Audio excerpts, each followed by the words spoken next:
Hey there, it's Andy with the Reverb Tone Report. Today I'm checking out a pedal that made my top 5 list at NAMM 2019. It's the Lysis from SolidGoldFX. Lysis is a one-of-a-kind polyphonic octave fuzz modulator. This finely curated mix of effects enables any guitar to step inside the world of synthy modulation, LFO, and filtering, all driven by an analog JFET preamp and wide-ranging fuzz circuit. SolidGoldFX offer many different voices and modes while maintaining a control set that is simple and instantly gratifying. The polyphonic sub-octave and fuzz signals are married to the left side of the blend control. Select either a subtle fattening effect or a more prominent octave voice that harkens back to fat-bottomed synths like the Moog Taurus and Korg MS-20. On the right side of the blend control is the filtered signal, which has 2 modes and either high or low pass operation. As you might imagine, just these 2 toggle switches alone can keep you entertained with classic filter sweeps by hand or via expression pedal, pulsating LFO like a classic synth, or vibrato and modulation effects. Finally, the mod knob and warp momentary foot switch work together to replicate many of the functions as a mod wheel on any synth worth its salt. The Lysis you're actually seeing today is a custom metallic silver finish only available on Reverb, along with the counter-current Shattered Prism edition of Solid Gold's lo-fi self-oscillating reverb. The counter-current Shattered Prism edition pushes the limits of its reverb engine, diving deeper into blissful self-destruction with extended decay time.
Let me show you the difference in the 2 modes. Notice that the role of the expression really changes. I'm also going to play around with some of the blend because it really fattens things up when you always introduce the fuzz and octave signal.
if you want a fat fuzz octave, here's a little tip. Just crank up the fuzz and move the blend nearly all the way counterclockwise. You could actually go all the way back, but there's some really cool tone tweaks when you have it around 10 o'clock.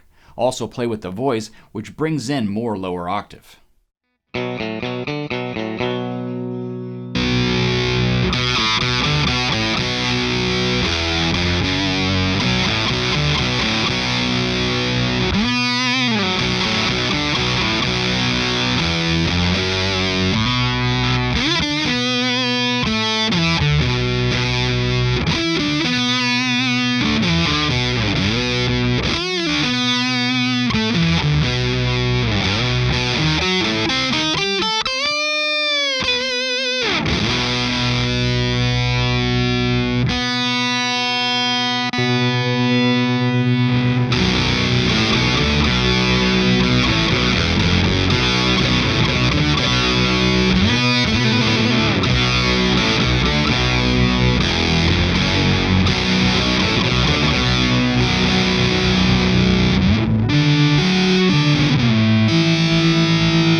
Let's take a minute and focus on some of the synthy filter sweeps you could get with a Lysis. It's not all about fuzz and octave.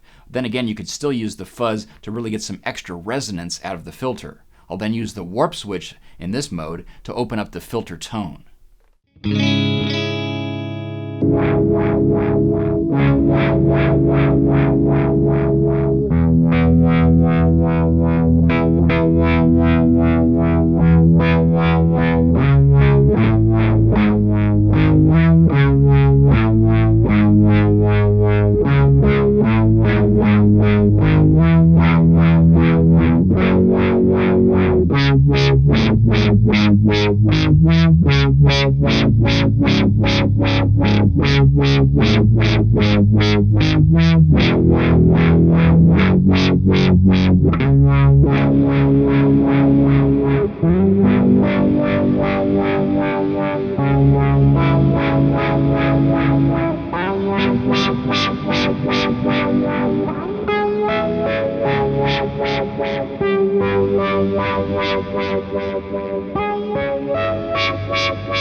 Well, there's your look at the Lysis and a special edition of the Countercurrent, the Shattered Prism, and you can find them only right here on Reverb.